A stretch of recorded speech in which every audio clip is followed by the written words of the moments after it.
Hey guys, what's up? Welcome to another episode of the Small Business Surgeon Podcast. This is a special episode. We're actually recording in studio and not over Zoom. I am immensely happy that this guy called me, got on my calendar and drove up here. He is an Apex executive. He's the owner of Outlaw Off-Road of Texas, and he's already making some huge waves in our little Apex group. Please welcome to the show, Justin Schoener. What is going on, man? You doing all right? Man, I'm so glad you're here, dude. No problem, brother. And, it was my pleasure. Being down in Houston, I get the message like 2 days ago, and it beeps in. I'm like, did he mean to schedule? Yeah. Dude, it's great. I love doing the in-studio stuff, and unfortunately, College Station is just like, it's a geographical oddity. It's 2 hours from everywhere. Right. It's kind of like where my hometown, Victoria, man. I'm 2 hours from Austin, Houston, San Antonio, Corpus. Yeah. So I'm used to it, bro. I like to drive. Especially I love to drive my new Raptor.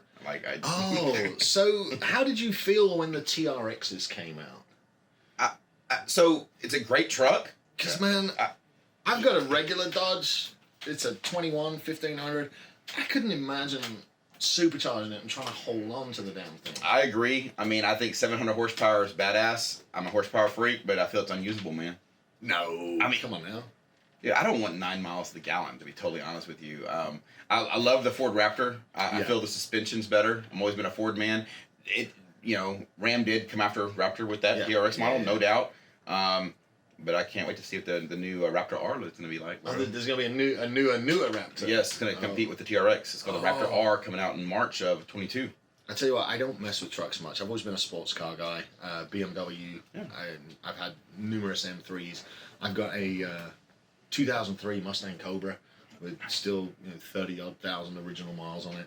And I've never been into trucks, but a really good mate of mine he's since sold it, but he had a Raptor, little tune on it, exhaust, and when hell froze over in February of this year, we took that thing out. I have never had so much fun. Like, we were driving 70 miles an hour down a snow-covered highway. He just puts it straight into the median. We go down the median. We come up the other side. There's nobody around. Yeah. Like, it was incredible. And, at the time I had a Jeep on all-season tires, and I was driving around, very, very cautiously.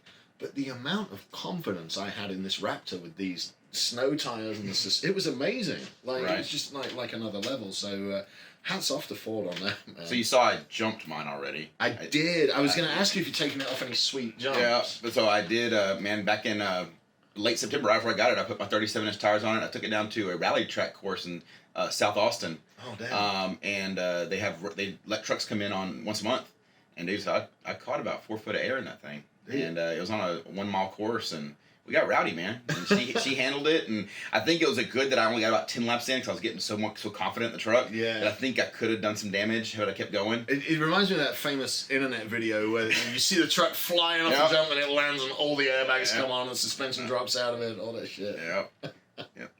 So, man, trucks aside, which is going to be difficult to do, so trucks included, like, who is Justin Schoener and why are you here, man? Tell us about you.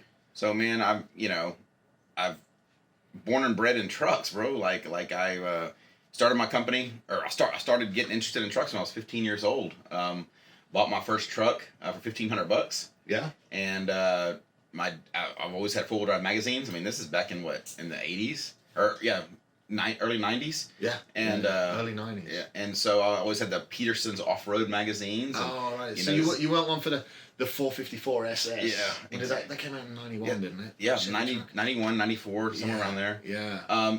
So I worked my ass off for, doing some construction jobs. My parents would drop me off at these construction jobs and made my own money. And $1,500, bro. I brought this truck home. We drove it home. And what was it? It was an 80 Chevrolet long bed 4-wheel drive.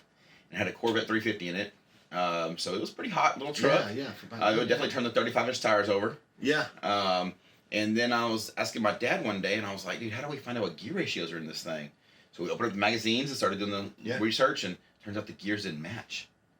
This dude swapped out the rear end because he evidently blew it up, so the gear ratio was like 308 versus 373. Oh. I know it's a little technical. No, 373 is weight that thing up. And so it was a difference, though. But had I put it 4-wheel drive, I would have disintegrated the transfer case and transmission and probably the rear ends. Oh, because nothing matched up. Correct. How would a 15-year-old, 16-year-old kid, dude, that would have destroyed the truck. Yeah. And so from that point forward, man, I just started working on my own shit and fixing it. And I was roughing those trucks, and dude, it's all how this business started. I've lived it, eaten it, breathed it. I'm all about vehicles, man. And been quite successful at it too. I want to go back to the early days though. Hey baby. So who's that barking? Yeah, that is my little toy schnoodle Waffles. Waffles is with us in the studio today. We'll try and get some pictures for those of you guys definitely. watching. But you may hear a bark or two. She just wants a little attention. And what a lovely studio guest she has been up to this point. And she's super smart too. But let's talk about business and how you got started out with your first truck modification company. So, it's just a passion I wanted to follow. I never wanted to work for someone else. I always got fired from my jobs, ironically. We always make terrible employees, don't we? Exactly. In auto parts stores, I just always got fired from these jobs. And, man, I just had a passion. And I started, it was crazy. I would write letters to Edelbrock. And try to get signed up with them because I had no idea how wholesaling distribution worked. And luckily, thank God, my parents let me start working out of their shop. Man, we had an acre and had a 2-bay garage that my dad tinkered in, and I started doing trucks in the driveway, man, and putting ads in a classified newspaper for modifications. No way. I was old school, bro. I mean, there was no internet back then. No, there wasn't, man. I used to sit for hours and hours and read Muscle Mustangs and Fast Fords, and that was 2006. Yeah. Everything was magazines, everything was paper. I remember my first business. It was a painting business, and I would run ads in the Thrifty Nickel in the American Classifieds. I'm the same way, bro. That's how you got work, dude. And so for 3 years we did that, and I was like, you know what? It is time to grow up, and let's get into. And that was on the outskirts of Victoria, Texas, a small town of Telfner, Texas. Putting that on the map, and but go look that up. Yeah, and so I moved into town to some industrial bays. And rented a bay out, and actually had to share it with a car audio guy and a taxidermist of all things. I can't stand car audio guys. I don't know why there's so many of them in this group.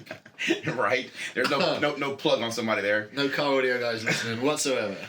So I shared that. We divided rent, and we just saved the bays, and we made it all work. Dude, how old were you when you were doing that? Man, 21. How scary was that for a 22? I wasn't scared, bro. No. I knew there was no other option. I went to college. I took the electrical courses for electrical engineering from my parents. They wanted me to pursue that and have a quote-unquote normal job. Dude, I didn't want it. Yeah. I refused it. I did not want that plant life. I didn't want that normal life. And I didn't care what it took, man. I'd starve. And I had that no give-up mentality, and I still, to this day, do. I don't care what kind of hurdles overcome me. I get down a little bit, but I keep trucking, baby. I swear, dude, every time I fell down as a kid, there would always be a factory job right there waiting for me. Yep. And I would go work at the factory 2, 3, 4 months, stack as much money as possible, and then go right back to being an entrepreneur again and figure it out. And there was a time in my late teens when I would have to go back to the factory and keep going. But I hear you. I think it's a rite of passage for all of us in that we know that this isn't for us. Dude, I look around at that factory job and there's people in their 40s and 50s and, I'm there at 19 years old going, well, shit, this is where, I don't want to end up here when I'm fucking 40 or 50. What's 100%. 100%. I mean, God bless my dad. I mean, he did it for the family, but I know he was miserable walking in and out of those gates every day. And that's something I didn't want to endure, man. I mean, I know he did it for the family and there was a means to an end, but I wanted to do it for myself. And the irony is that, you can make a pretty good career out of a factory job, 8 hours a day, 5 days a week. Right. And often there's weeks where I work double that amount of hours, but I'd never trade the life I have and the freedom I have for getting to work in that factory. So Waffles is getting to meet Kyle now. Kyle's up in here with his camera, and this is kind of fun. We should have a dog in the studio more often, Kyle. I think so. So back online, now you've got the shop open, you're splitting rent, dude.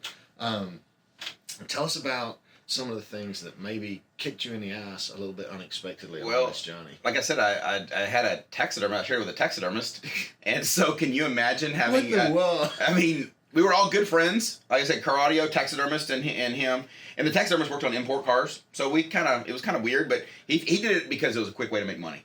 And so, but can you imagine me bringing in a brand new truck and him having a dead animal inside that shop? I mean, it got to the point where it was almost embarrassing. Me working on brand new vehicles. Yeah, yeah. And so at a certain point, man, I said, dude, we got to go. Like, we need to separate ways. And well, I mean, that makes sense. Unless you're trying to stick a sub in a deer, and that might be kind of fun for a minute. There's a whole. I mean, they did it with the Billy Bass thing. There might be some rednecks that want to buy deers with integrated Bluetooth sound systems. Yeah. But man, so yeah, it's gonna be hard. It was hard, but you know what? It was stepping stones. Yeah. It was just making sure that this business can work, making sure that we can get enough clientele behind me and enough reputation of my excellent work. Yeah. And baby steps, man. Nothing happened overnight. No. And it just steadily grew from that. I'll go into another hiccup that was probably one of my worst hiccups. I was in this bay, and it was in 2007, and a car audio shop, and then here we go with car audio again. It's always car audio guys, man. He closed his shop down on a main thoroughfare in Victoria, Texas, and actually on John Stockbauer Drive, and he hit me up, and he said, hey, why don't you come rent from my shop, and I'll rent it to you, and you can grow your business. Dude, it's kind of a no-brainer, right? Yeah. So I took him on, man. Rent was cheap.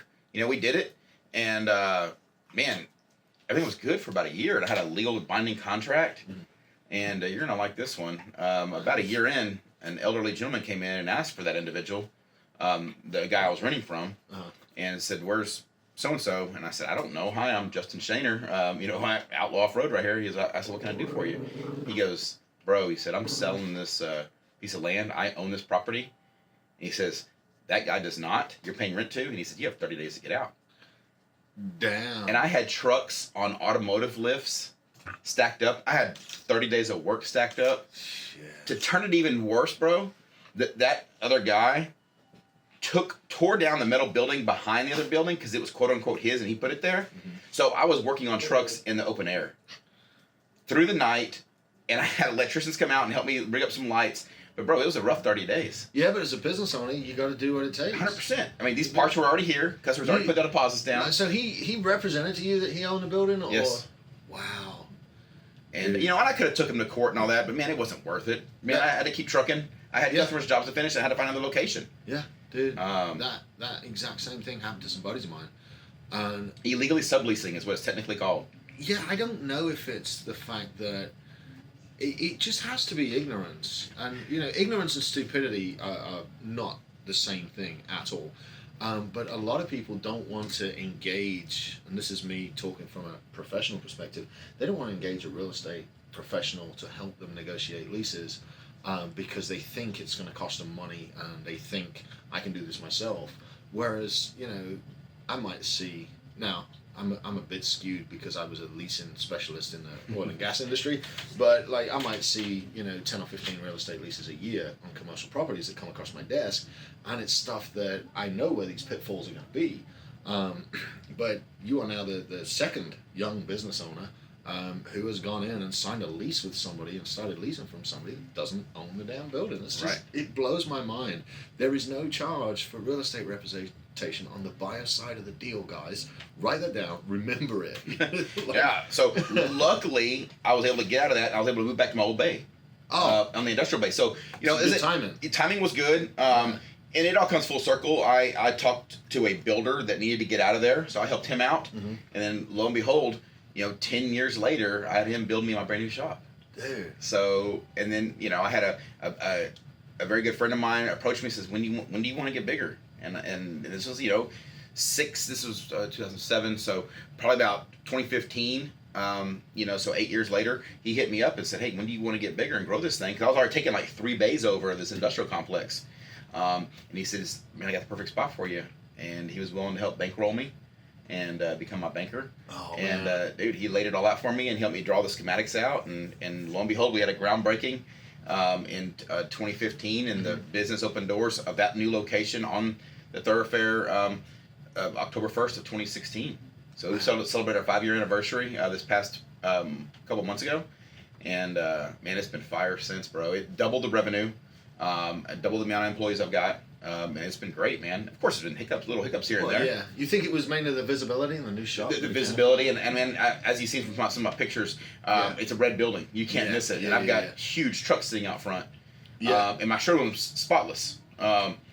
And so yeah, but here's the crazy part, man, and I dwell on this quite a bit. I try to really think about it. If I walk out my front door, catty corner from that location is that old building that I was illegally subleasing, and I can see it from a distance.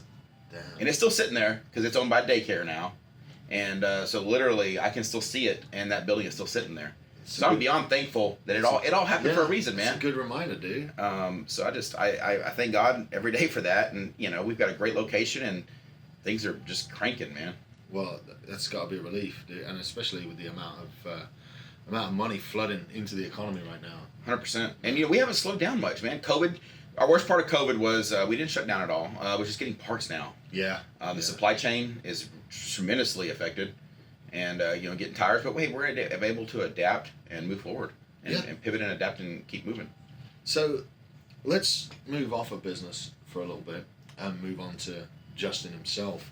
You recently completed something called 75 Hard. You're going through that again for the second time, and you recently did a Apex Evolution course off in the woods there for a little bit with some seriously extremely tough fellas. Why don't you take us through first off Apex Evolution, and then I want to dive into 75 Hard and what that's taught you. So, dude, you're in a van in the middle of nowhere. What the hell? So Mark, the fitness ninja, hit me up. Yes. And he said, "Man, I want you to do this with us." And I said, "All right, dude, bro." I've got Zalmanoff on caller ID. Like, do not pick up. He's gonna make you do burpees. Burpees on phone. Yeah. And he sends that little eyeball emoji. Make sure you're doing your burpees. I'm like, nah. So he hit me up, and I said, "Bro, do you think I'm in shape to do this?" He goes, "I'm reaching out to you for a reason." And I said, "Sure enough, bro. Let's do this." And so I went into it. Again, I could take any challenge on. We did some daytime exercises, beat us up pretty good, had a good dinner, and then we had to get dressed for the evening into some pants and slacks, and they loaded us in a van with blindfolds. It was I've never gotten into a van with blindfolds on, and they had literally all right, left foot, right foot, pick your foot up, turn around, move your butt over here, and they stacked us in this van. You saw the pictures. Yeah. And dude, we traveled about 20 miles after that, and I was thinking, dude, can you imagine if we got pulled over? What would the sheriff's department think of this? If they saw these 9 guys in white shirt, one female did it with us, Sarah. She killed it, man. Yeah. She was the oldest one out of everyone, too. Mm-hmm. And they unloaded us, and man, we went through the night. Thanks to Zach and all the ex-Green Berets and Navy SEALs, man, they let us do some immense training. So what was the best part of that? Because I know you were out over there at you were out at Paul's place, right? Yes. Paul Beam's place. Yes. Stunning property, beautiful, central of Texas, man. Central. I was incredibly fortunate to get to film it. Yeah. Awesome. I mean, it was it was wonderful to get called out there. But tell us a little bit about the activities that you got to go through and what you got out of the experience. So we got out there about 8:00 at night, and we didn't leave till 7 that morning. Oh wow! So we were up for a solid 30 hours total with no sleep. Man, with a couple takeaways. I mean, we did about 2 hours of mission and about 30 minutes of how we can relate what we learned into our businesses and into business period. Yeah. And where the military messed up because of their practices. Mm-hmm. So implementing management strategies and different stuff like that. Zach went over that stuff. But I'll be honest with you. It was 42 degrees out there, and they had a small fire for us. Yeah. But the longer we sat, the colder we got. And so we wanted to go walk, run. I think we counted on our pedometers on our watch. I think I ran 17 miles and did about 300 push-ups throughout the night. It wasn't all. It was over a 10-hour period. Yeah. But still, that's a lot of work. 17 miles is far. Yeah, and we were running with logs.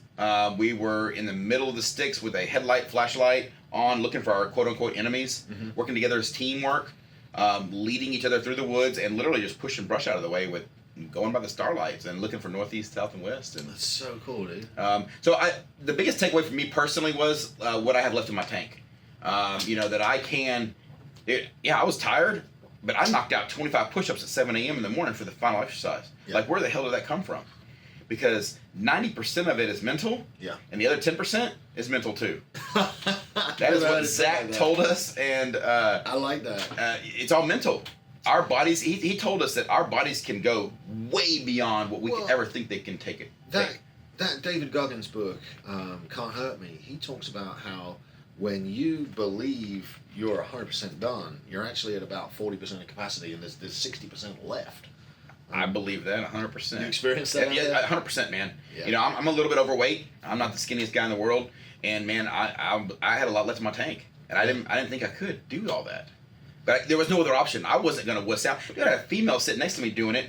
Why the hell I'm not gonna do it? If she's gonna push through, I'm sure as hell gonna keep digging. Did they chase you around with a bell so you could ring it? No. Ring out at any time? No, They weren't trying to convince you to quit? No, not at all. Oh. You know, but they just kept pushing us. If we didn't get in line and do all of our push-ups correct, all in the uniform section with our numbers counting out together, dude, we had to redo them. Oh, shit. That's how we ended up with like I said, 300 push-ups. 300. That's a lot of push-ups. You know, and then some sit-ups with the logs all together, uniform sit-ups with this huge railroad ties. Yeah. Just some intense actions, man. I saw that. I know that wasn't particularly and pleasant for y'all. We had to have a 25-pound rucksack on our back. All times. All times. Wow. So not only I was carrying around a 25-pound rucksack, and dude, it was rough, man. I bet, dude. But yeah, I felt amazing when I was tired, but I was on top of the world, bro. So what that led me to was like I've left so much in the tank. I said it's time for another round of 75 hard. Okay. And then I was like, dude, so I finished up some other stuff I had to finish up, SEMA show and some other little things, and I wanted to focus on that. And then so this past Monday, man, I started 75 hard again for my second time, and dude, I'm gonna slay it, man. Dude, that's something I am wanting to complete. And I noticed we've got matching tattoos as well here. Say fuck your excuses. FYE, baby. But something I've been wanting to do and complete is 75 hard. I managed to injure myself twice doing it because I feel like I've got the body of a 25-year-old, but in reality I don't. And it's very hard to know when to stop. But 75 hard's on my list of things that I need to complete too. I'm not sure I want to skip out on the Oreos at Thanksgiving, so I might have to actually wait till December. Hey, but fuck your excuses though, bro. We just said it, and you said Oreos, and no, it's all an excuse. Everything we say is an excuse. Oh no! I'm gonna eat. You're gonna eat I'm gonna eat the Oreos intentionally. Oh. I'm gonna write that down. It's gonna go on my to-do list. What? Like there's a fat Dorito eating, pot smoking, video game playing kid that lives inside of me, and my goal is to beat him every day and not become him. Right. And so. I don't eat Oreos at all. I've got a crazy sweet tooth. Me too, man. I deny it. But every single year, the night before Thanksgiving, that's it. I go to the Kroger and I buy a full packet of the double stuffed Oreos and I eat as many as I want with as much milk as I want, and then I leave them out. And by the following morning, the entire extended Thanksgiving clan family thing has just demolished them. There's none left. Right. But every year, those are my Oreos. That's it. But the rest of the year, never buy them. Never touch them. Really? No, because I have been 285 pounds. I've been much bigger than I am now. I don't want to go that way, so I've got to have discipline. So this the big double stuffed box. I buy them. I eat at least one row, if not 1.5, maybe 2. Depends what movie I'm watching. But when I'm done, I'm done. I leave them on the kitchen counter. They're gone by the morning, and that's the one time a year I eat Oreos. And I do not want to start 75 hard because I do not want to get rid of my Oreos. Now maybe if I come with intent and say I'm going to stick to a diet, and on this particular day I'm going to eat those Oreos intentionally, maybe that would apply to the rules, but I don't think that applies to the spirit of 75 hard. No. And I will give up Christmas. I don't care. Yeah. I don't drink anyway. Yes, sir. Not a problem. But damn it, I don't want to give up my Oreos. Man, what's up with you and Thomas Keenan and you and Oreo sleeves? I don't know. I heard that on his podcast. I mean, I couldn't possibly conceive how Oreos and Corona could be a combination, but Oreos and milk. Right. But no, let's be realistic. I struggled for many, many years with weight.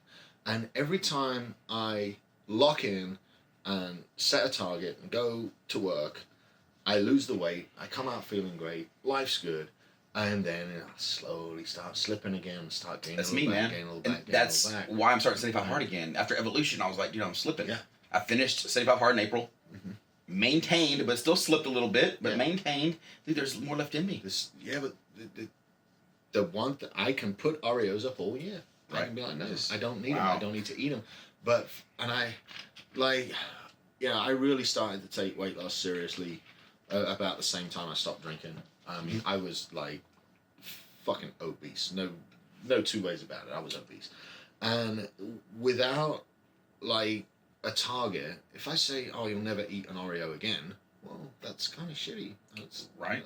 And I'll end up cheating and slipping. But if I say, "Hey, dude, just save Oreos for Thanksgiving," True. it's been like the last 5 years. I just don't eat Oreos except for Thanksgiving. Interesting. That's it. And I like to pull them apart. And I like to eat the biscuit by itself, and then the other side is biscuit and cream, and that's really good. Right. But I like the contrast of just the dry biscuit by itself. I mean, it's just great, man. Yeah. I think we got a little off track. It's all good. But yeah, I'm gonna wait till Thanksgiving, stuff my face full of Oreos, send Thomas Keenan a picture of me saluting and eating Oreos, and then that's it. There'll be no more Oreos for the year. So. Right. And then you're gonna start saying how hard the day after, right? I think that's a really good idea. And again, I don't do the whole massive amount of sweets and treats at Christmas. Right. And that's because of a guy that, you know, I mean, I wasn't tremendously overweight in high school, but I was one of the fatter kids in the class. So I got it in high school, and then I got in shape after high school, and by my mid-20s, I was in the oil and gas business. I was making a load of money. Every meal was per diem, like everything. Eat out as much as you want, and much as you can. You want to use that money up. And dude, my weight just ballooned, and I've had a love-hate with food and fitness my entire life. I've been husky my whole life. My grandma used to call it husky. We go to the husky department at JCPenney's, go clothes shopping. Well, grandma, why do I got to go to the husky department? It's because you're a bigger boy, son. Mm-hmm. So yeah, I've been that same battle my whole life. Yeah. You know. Hey, baby. So I think that just peaked the mic there with the puppy. So yeah, I think 75 hard needs to be on everybody's to-do list, and it's very hard. That's why they call it 75 hard. And if you've made it through all 75 days, dude, I salute everybody. But man, life is hard, bro. It is. So you can take it many different strides. Well, the thing about 75 hard is there's nothing on there that's particularly difficult. No, it's all common tasks. Mm-hmm. You don't have to work out to the full max extreme for both workouts. The hardest thing about 75 hard, in my mind, was mentally committing to it and delivering on that commitment every day. 100%. That was the hardest thing, because life happens. And for me, it wasn't working out that would ever get me in jeopardy. The thing that I'd be in jeopardy at most was reading. Really? Because I didn't always get to it in the mornings. It was my reading time is timetable for mornings, and I didn't always get to it. My morning would get away from me. I'd get to the office. There'd be a fire to put out, and reading would be the one thing. That's why now I read on Facebook Live every night, is to ensure that I get 10 pages. It's to teach and to give people the lessons from the books that I've enjoyed. Right. But the main underlying thing is make sure you are reading. Make sure every day you're educating yourself, because it's so easy to slip up and say, you know what, I'm not doing that tonight. I'm just going to let the Dorito eating, movie watching, video game playing, weed smoking kid. And he doesn't belong in this world. Like, he's gone. He lives He's average. He's exactly. And yes, he can come out 2 or 3 times a year. That's fine. I got nothing wrong with putting it on the calendar and, hey, today I'm going to do nothing except this, and this. Like, this is my time.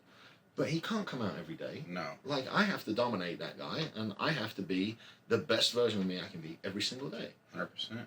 And so I failed on day 65 of my first round. Dude, what caught you? What was it that failed? The picture. You forgot the picture. Dude. I got cocky. Oh, yeah? On day 6, man, we got 10 days left. Yeah. So I went to bed, and I woke up that next morning, and I looked back at my phone. This is before the app. Yeah. And so, yeah, I didn't have a routine down. And so now with the app on, and right when I get out of bed, makes it easy. It app makes it easy. You know, the 75 hard app, if you don't have it, it's free, I think. You know, I think I paid like $5 for it. It's not much, but like for me, having that schedule and laying it out during the day, I would put photo like first thing. So like you walk into the bathroom, you drink your first glass of water, you've been out, you've got your first workout in, and I'm getting changed, getting in the shower, picture time. Yep. And then the picture's done. It's knocked out. Yeah, and I was sitting there, chugging as much water as possible at 11 o'clock at night, trying to get my gallon finished, and then you're up again an hour and a half later pissing because you didn't plan. I try to get my gallon done by like 2 p.m, and then obviously I'm still drinking my evening workout, but it's like, it's done, it's knocked off. I think that 75 hard is like, it's the ultimate mental challenge. And it's the ultimate mental reset for me, too, personally. Like, like I said, I completed in April. Dude, I'm ready to reset. Yeah. What is the answer? Dude, 75 hard. Yeah. I mean, it really is. And it's a no-brainer. All right. You got me. You got me. I'll hold you accountable, sir. I just don't want to skip my Oreos. I've waited all fucking year for those things. Oh, you can do it after Thanksgiving. It's only an hour. It's like an hour and all the milk I can drink. Thanksgiving's a couple weeks, bro. You're good. It's good. Yeah, I do like pumpkin pie too. And again, I don't eat pie ever, except for Thanksgiving when there's some there. Right. Like, does anybody like intentionally make pumpkin pie and eat it at any other point of the year? Probably not, Probably man. not, dude. Like, when I make pumpkins, I throw the middle bit away. Right. Like, you just cut out the faces and stick a candle in there. Like, who the fuck cooks pumpkin? I don't know. Most people just like go to the store, they buy pumpkin pie mix. They don't even buy a damn pumpkin anyway. All right, enough. We're getting on a food tangent here, and I'm starting to get hungry, man. I like food. Yeah, I do too, bro. Man. I do Food too. But I'm on my 75 hard. I'm doing the Carnivore Diet. Oh. Dude, and that is getting tough. I'm only on day 5, bro. But you can only eat what has eyeballs and a face. And so I love meat. Who doesn't love meat? Yeah. But bro, day 5, I'm struggle busting. Why? I need carbs. I'm looking for that carb energy to have energy to do my. That'll take a minute. It will take a minute to reset. You'll get it. Right. But man, it's tough. I've done keto successfully quite a few times, but that includes the vegetables, the cheeses, the dairy. You know, can you have dairy or no? You can have eggs and a little bit of cheese. But man, I think it's gonna be the easiest for me because we're so busy and like I've got so much planned out. I can get meat from anywhere. I could pull over to the grocery store and get a package of ham or turkey and just keep eating. Yeah. And you can eat as much as you want to. Oh, no kidding. So it's an interesting thing, man. And there's a couple people in our Apex group that have lost some serious weight. Mike Claudio, Jeff Dersham. I saw Mike looking super trim at the last. He's on day 42. I texted him the other day. And, of Carnivore. Yeah, of Carnivore and 75 hard. He's looking like visibly trim. Yes. Like, and Stuman was too. Last time I saw him, like he had just bulked up but trimmed down. So they may be onto something up there. Like, my 2 weakest attributes are reading and fitness. I like working out when I'm there, but like getting there and getting over that hump, I don't seem to have a mental trigger that associates working out with joy. Right. And I was talking to one of the guys, I forget who it was, it's one of the fitness coaches in Apex, and he said, make a game out of it. He said, find something you like to do, find something you want to be competitive at, find something you enjoy playing, like soccer, like ping pong. Right. He's like, and go practice those. Just use those as your workout. I'm like, damn, he's right. Because, like, when I'm playing ping pong, that's it. I'm focused. I'm in the zone. You're all in. I'll play and I'll play and I'll play and I'll play and I'll not realize I've been playing for 3 hours. Like, I'm the same with soccer. I'll play until I can't run no more and then I'll wait a minute and go run some more. Hell yeah. And, you know, whereas dragging myself to the gym to lift weights isn't particularly appealing. And I don't lift weights either. I'm doing like a form of CrossFit, just some functional body movements. Mm-hmm. Man, I just want to be limber and be able to move, man. Yeah. You know, I'm not after trying to bulk up, trying to be Mr. Muscle Bound or nothing. Mm-hmm. I just want to have functional movement. Yeah. Yeah, you know? It's strange having this discussion because you always want to be like the fittest, rippedest guy and all that other shit, but like in reality, I creak and pop and shit when I stand up, Right. dude. I just want everything to work and not hurt. I don't want a hip replacement surgery in 10 years that we can't go enjoy our lives. There you go. Yeah, I'd probably wear my hips out. Anyway, moving on. You are quite far along in the short-term rental game now. Yeah. And so you're transitioning from one income stream to multiple income streams. Yes, sir. Let's touch on short-term rentals, what they are, the model you use, and the benefits of being an owner in the short-term rental game, and also the pitfalls, because I think you had an interesting pitfall story come up a couple of weeks ago, didn't you? Yeah. Which pitfall are you talking about? Oh, more. Hold on. Tell me. So you had a flood on one of your. Oh yeah, the flood. Yes. Yeah. Well, I had some huge parties thrown right when I opened them up. Okay. I had some women. Well, let's back up for a second. Let's tell that story. So short-term rentals. So what is a short-term rental? What is a short-term rental? So basically, you're renting your house out on platforms such as VRBO and Airbnb to a couple night stays. Yep. And it can go up to 28-day stays. But yeah, your side income. You provide everything for them to enjoy your place. They book it all through Airbnb and VRBO, the platforms, and man, it's just a great side income for an extra house. So, like when I was in Vegas the other week, they had this little welcome kit that included like shit for adults on a getaway. Mhm. I was thinking immediately, I'm like, man, these VRBO guys should link up with Corey and put together a welcome kit for adults. I know we got off topic just there for a minute, but that would be super useful. Yeah. Right? But I've looked at doing Airbnbs, and I think that moving forward with, I'm trying to buy a building right now, Right. A commercial building, so I can't be buying any more houses. But I think moving forward, when the building deal is done or not done or however, the next step of investments, I'm thinking of moving into it. So tell us a little bit about how the model works from a mortgage or a cash flow perspective, and why short-term rentals would be more appealing than, say, for example, just finding a tenant and having them on a long-term basis. Yeah. So I mean, so my house is down on the river, so I always want to have a reason for someone to stay at my property. I am in South Texas currently with my first short-term rental, my only one currently. We'll be buying more. But yeah, so I want to provide an experience. I got to find my why first. Yeah. You know, I find my why. I want to provide an experience for a family, for a couple to get away. And I have river rapids in my backyard. Oh, no kidding. And it's serenity out there, man. It is pitch black skies. The neighbors are pretty far away. And no one, all you hear is just animals. Yeah. Like, I mean, it is black skies. So a lot of my customers driving from Houston, Austin, and they comment that they've never seen such black skies and actually looking up at the stars. So yeah, I bought the house. I did some remodeling. And so I look into how much I have invested in the house, and I look for a 3 to 4 year return. And it has just paid off, and it's not totally passive income. You do have to work at it a little bit, but it is 80 to 90% passive, in my opinion. It has been phenomenal. You're going to have your ups and downs just like anything else. We just had a river flood you're referring to. Yeah, tell us about that. The river came up in South Texas from all the rains in the hill country. And man, it is the first time in my property I've seen in 4 years. The river came up, let's see, it's normally about 9 foot. It came up about 35 feet. Wow. It did not get my houses, but it destroyed my beautiful bank. It put about 10 foot of sand all around my fire pit, my concrete stairs.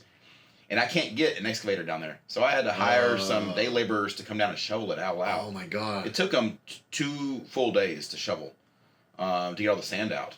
But it's crazy. I made that post and, I looked at the negatives of it. And yeah, I was upset, but it brought in this cypress tree on my riverbank now that it's like 50 foot tall and probably diameter is probably at least 15 foot round.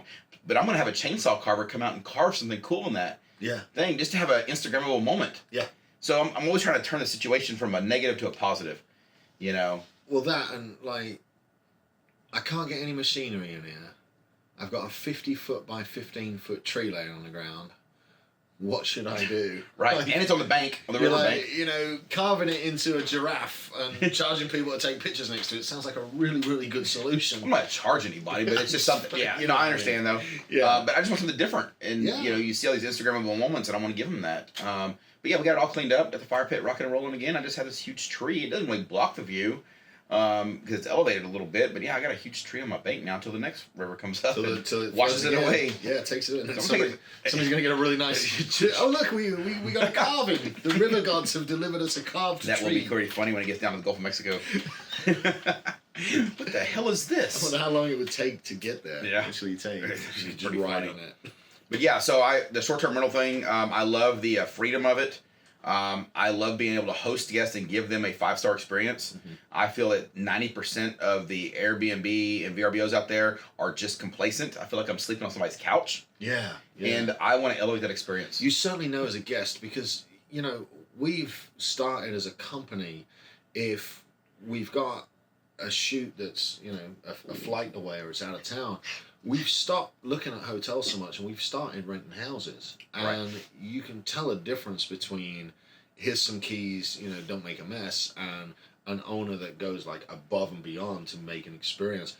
What are some of the key things that you guys do to make it a rental experience for the people that stay? So one of the first things I do is my welcome letter. I send in an email 3 days before, and I give them some tips on where to eat and things to do around our town. So they can kind of, if you're a planner, you can plan this stuff out where I recommend eating. So do you go to the restaurants and say, look, no, not yet. I'm gonna need a percentage of this. Right. Not yet, but I just want to give them an easy experience without them having to get on Yelp and search it for themselves.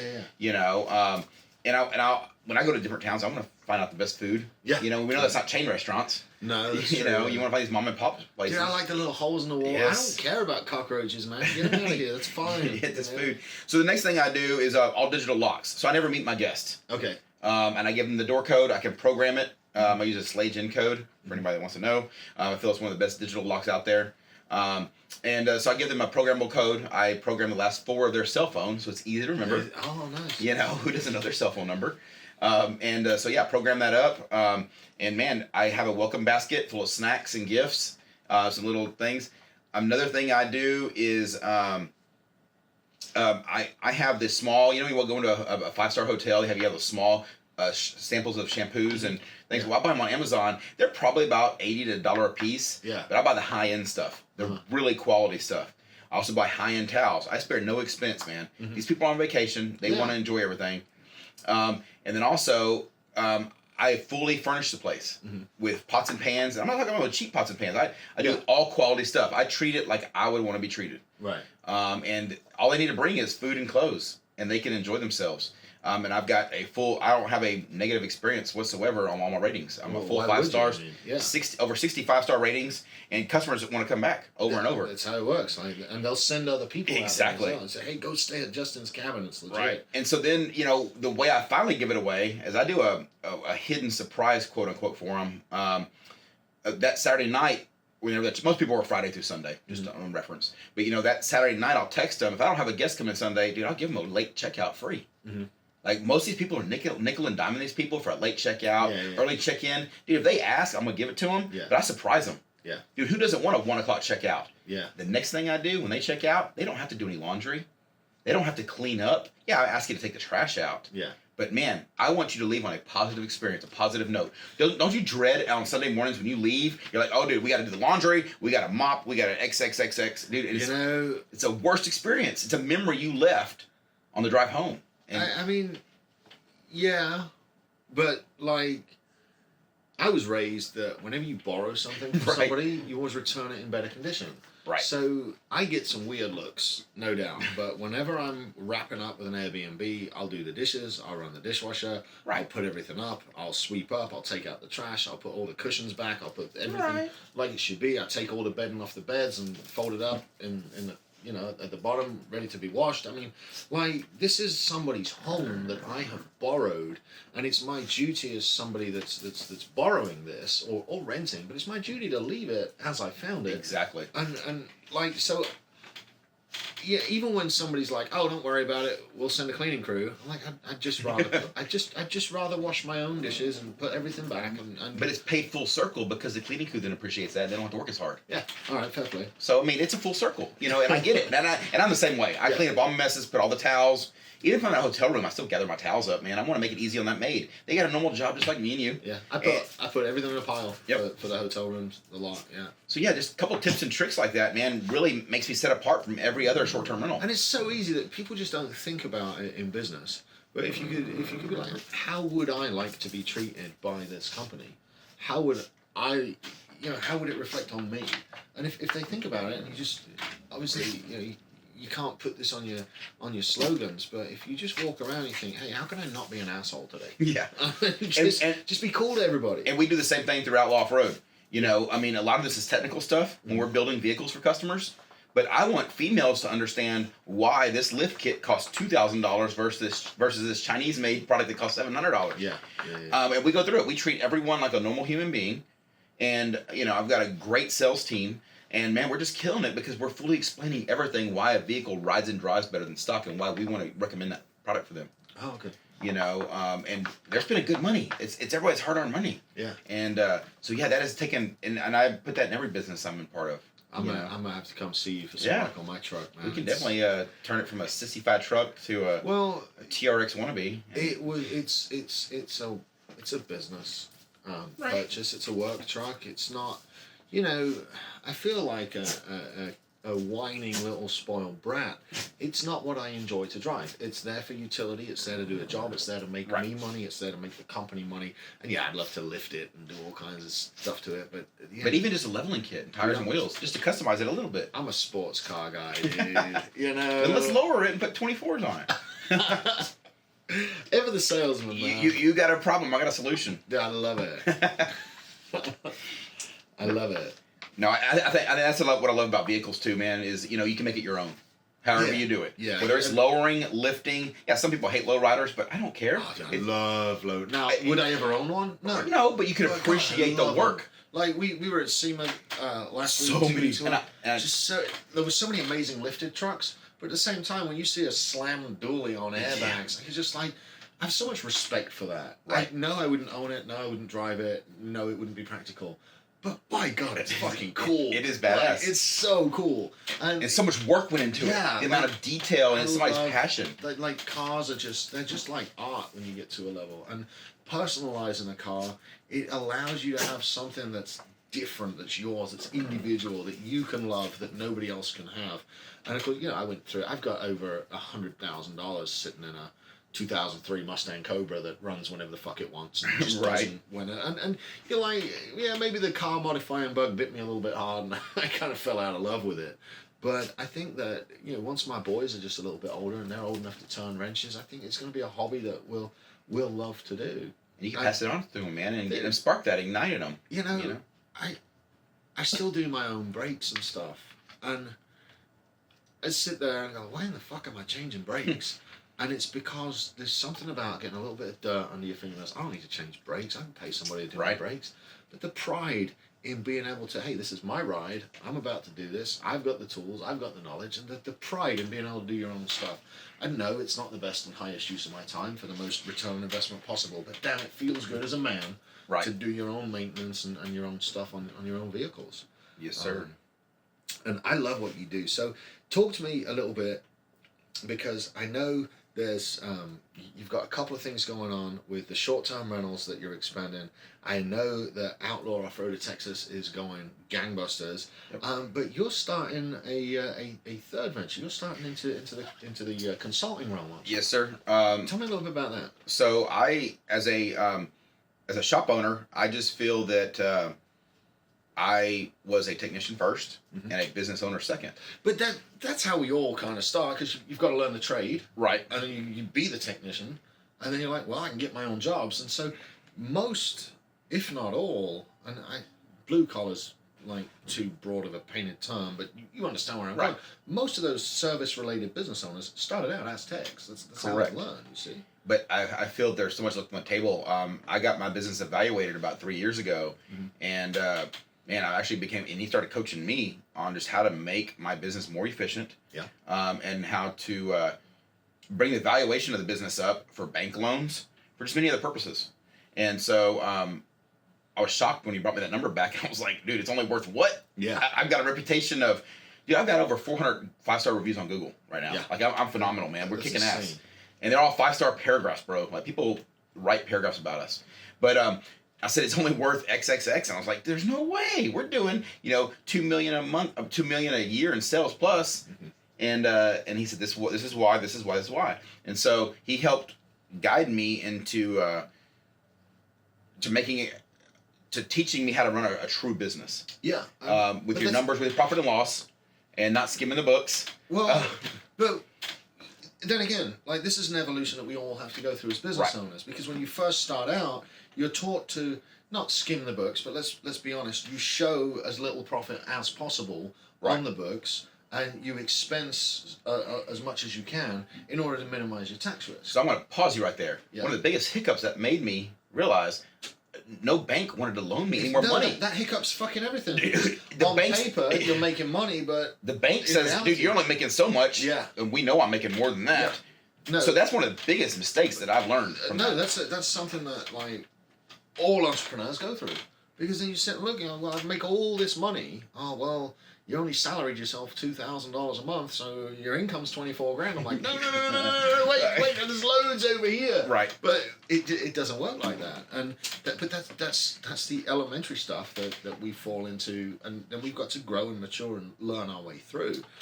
So my mission right now, and it is going to become the future of me, is I want to empower other shop owners to become the best version of themselves, whether it's more freedom, more time, and a better business evaluation. Hell yeah. And better processes through their companies. I still love trucks. I'll never get out of it. And I want to see these other business owners, because I couldn't find anybody that was directly related to me when I was searching for this kind of thing. And there may not be anybody. You may be the first guy in the truck space that comes out and says, "Hey, I can help you.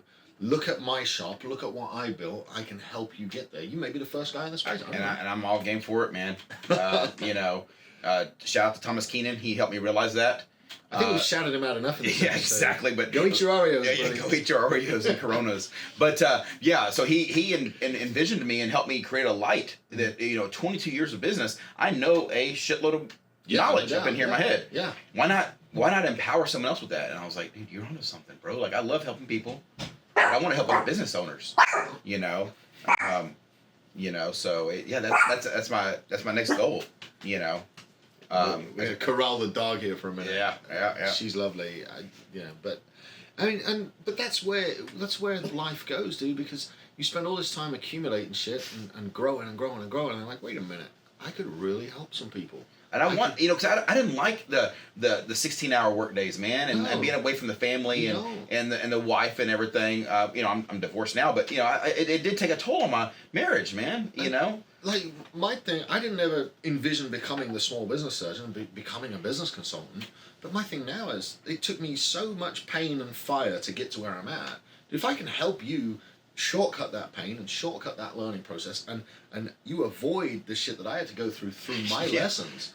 And now you're doing it, with such an exclusive angle on the modified truck business. I mean, you're just the right guy for shop owners. I mean, you can turn around and say, look, I've got a fucking, however $1 million a year in revenue over here that I built, and here's my experience. And you can stop working these 16-hour days, and here's how to do it. Right. And getting more freedom with their families and what have you, and just leaving a legacy behind. Yeah. Because most of these guys are stressed out.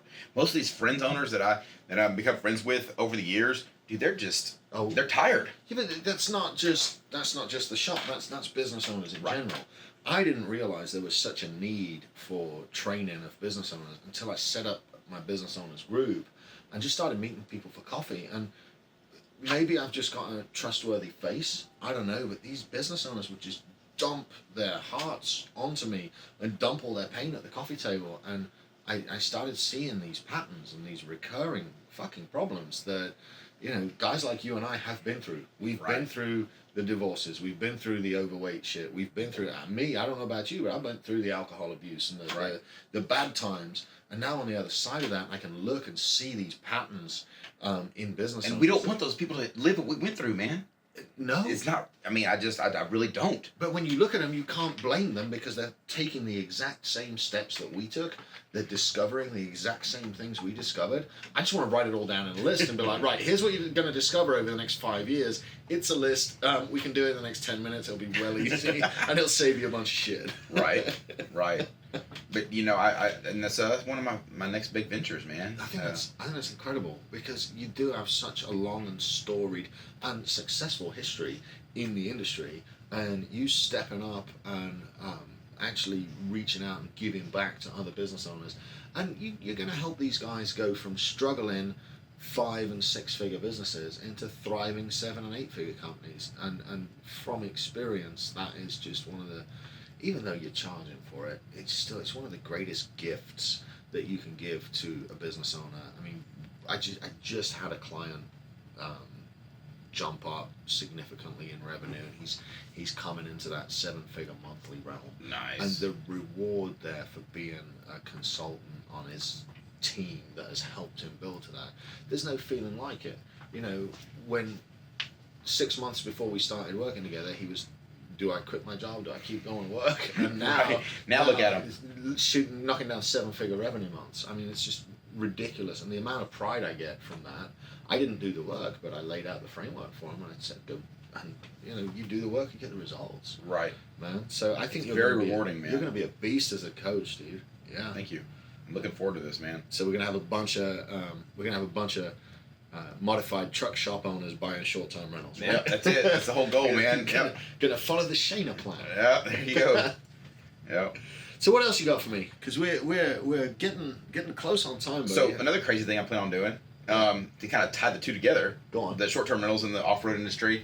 Man, I have it on my goal list for 2022. I don't know if you know what a Mercedes Sprinter van is. Yeah. So they make four-wheel drive ones. Yeah. And they're diesels. Yeah. They make lift kits for them, by the way. Yeah. And big tires. Yeah. And you can live out of them. They fully deck them out. I went to an Overland Expo in Flagstaff back in October or September. Phenomenal, man. So I want to buy one of these machines and bounce around across the nation to all my short-term rentals and live in this Sprinter van.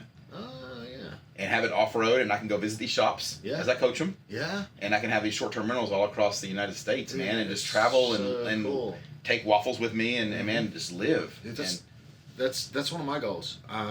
Now, not to buy the van, but we had it on the books next year. We had so much fun traveling as a company this year. Right. I had it on the books for next year to where, kind of like the Raised by Wolves guys that have just done a thing. I saw that. We want to rent an RV and just take a month and just zigzag. Yeah. Now, I can't go live in a van. Right. But we could definitely take a month and go to the West Coast. We can go up. We can come back down the East Coast and just do a tour and live out of an RV and see the There's countries. so much out there that we're missing out on in our incredible lives, And I think, like, do I want to buy a $500,000 house, or man, I could rent this house for $1,500 a month, Airbnb it when I'm gone, and I could buy a $500,000 bus. Yeah, there you go. Get you a There you bus and just go. I mean, there's so many things to see, and with the world being as small as it is now from the internet, and the amount of people that we know, like through Apex, through RT, through all these fucking groups all around the place. I mean,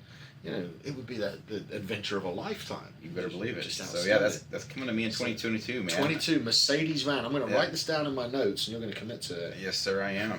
Mercedes van. Here we go. Yeah. And it is going to be one badass van. I've already found the builder, and so most of these van builders are out like 2 years, man. It's pretty crazy. No kidding. But to me, that's a business problem. Probably because they can't get vans. They're stacked up with vans and they're sitting in their parking lots. Like they can't get builders enough and quality enough employees. So I'm able to venture into that and help those guys out. Too. And line out some employees. And just certain business practices. You know. Like that. But yeah, I just want to bounce across the United States between a bunch of short-term rentals and live life, man, and have some freedoms. It sounds like you've got an absolutely killer future lined up, dude. We are running into time.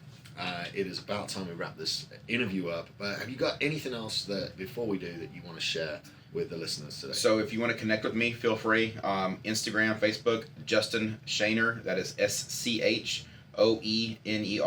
Check out my business, Outlaw Off-Road of Texas, on all social medias. And man, just stay tuned and follow along and reach out, man. If you got a quick question, dude, I'll drop in my DMs, slide up in them, ask me a question. I'll gladly answer it, man. Dude, I'm so glad you're here. I'm so glad you made the drive. I was shocked when it said like, coming in. We do get some in-persons, but with the majority of my network now being out of town, it's so rare that people come to the office. I love, and it's such a better vibe interviewing in person, dude. I love it. And I'm excited to see where we're going to be in our Apex, man. You stepped up to Apex Executives. Dude, yeah. We're going to rock and roll, man. That group has transformed my life. Oh, it's like, every iteration of Apex is a new fire hose to drink from. And the way that I've kind of explained execs to everybody is, if you remember the movie Back to the Future 3, where they're chasing down this train down a ravine, trying to get the train going really fast, and he puts these magic logs in there, and he's got the green one which makes it go a little faster, he's got the yellow one which makes it go even faster, and he's got that red one that blows the fucking boiler apart. That's where I'm at with execs. It was like hitting that red log, and like, yeah, it's expensive, absolutely, right. But within hours of joining, the connections you make on the next level are, and I do have a confession for the execs. I feel very bad doing this, I'm sorry, but I actually play drums professionally, and I play in a piano show like professionally, and I get paid to do that. So when I whipped out Mr. Brightside, it was not just made up on the spot. I apologize to you guys. That was a great show, by the way. Our last our Flying Friday we did, little party at the piano bar. I don't think anybody saw it coming. No. But like, my first career ever was a professional drummer. That's how I got to America. I was a drummer. I went on tour and did all kinds of fun stuff. And I play. And now I've been retired from drumming many years. And there's a piano bar across the street from my office. And I filled in one night and they wouldn't let me quit. Right. So one of the positive thing I'm gonna leave y'all on this is surround yourself with like-minded individuals and positive people. Apex executives, all I see on my social media feeds is everybody's winning. Well, the thing is, here's what I've discovered, and we will leave you all in a minute, I promise. One more note, right? I've met rich people from all over the place. Right. The problem with most of the rich people that I'd met was that they were generationally rich. It was a generational wealth. I was dealing with a great-grandson or a grandson or a son of somebody that kind of made it. Right. So I never got to connect with people that had started where I started, that had been broke, that had been trying to figure it out. Through the trenches. Right. And Apex, we all have. Everybody has. I don't think there's any, if there is any generational wealth in Apex, whoever has it is hiding it well. They're not arrogant and assholes about it, and they're very quiet about it, but everybody that I've met in Apex has the heart of a teacher. Yes. And they all have a giving soul. They are all ready to say, how can I help?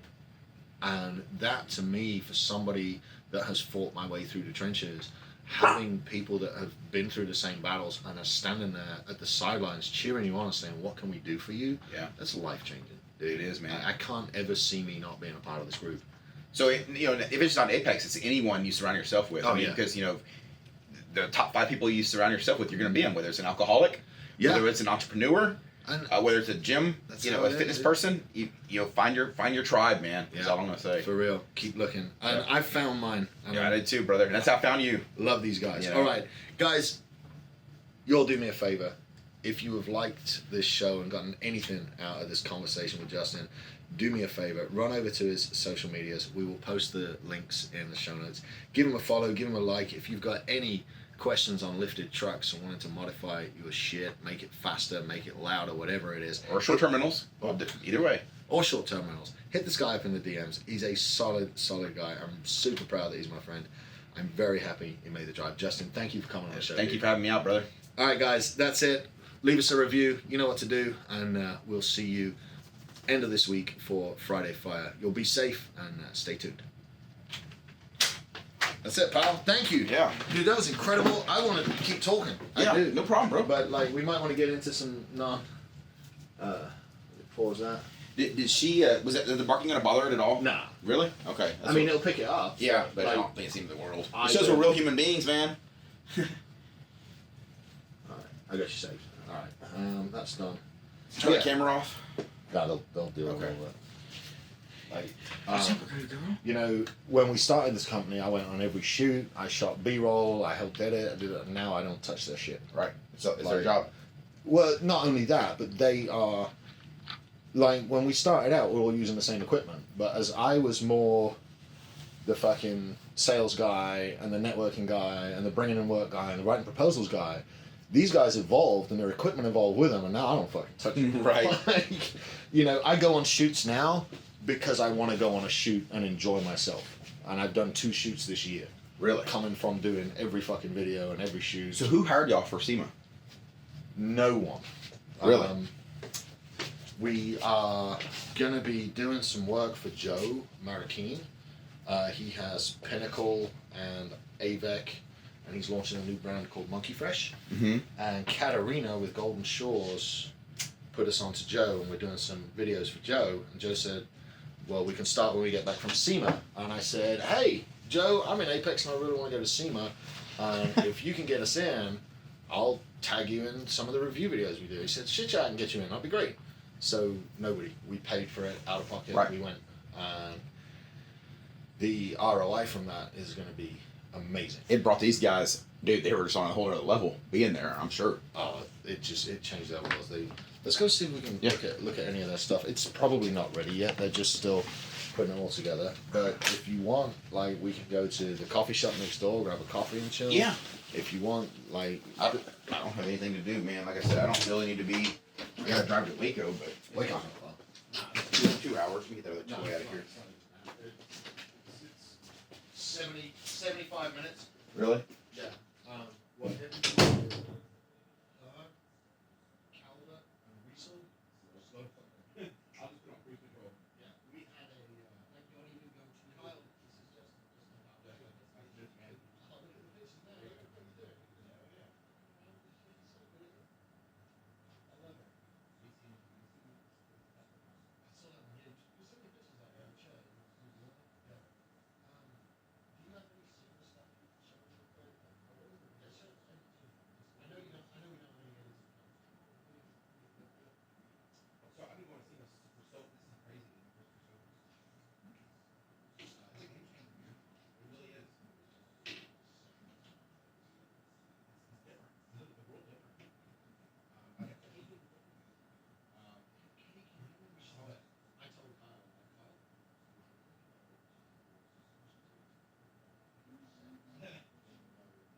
She's lost her daddy.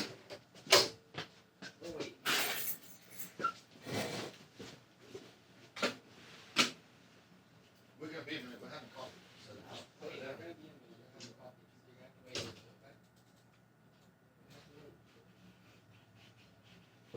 All right, here we are.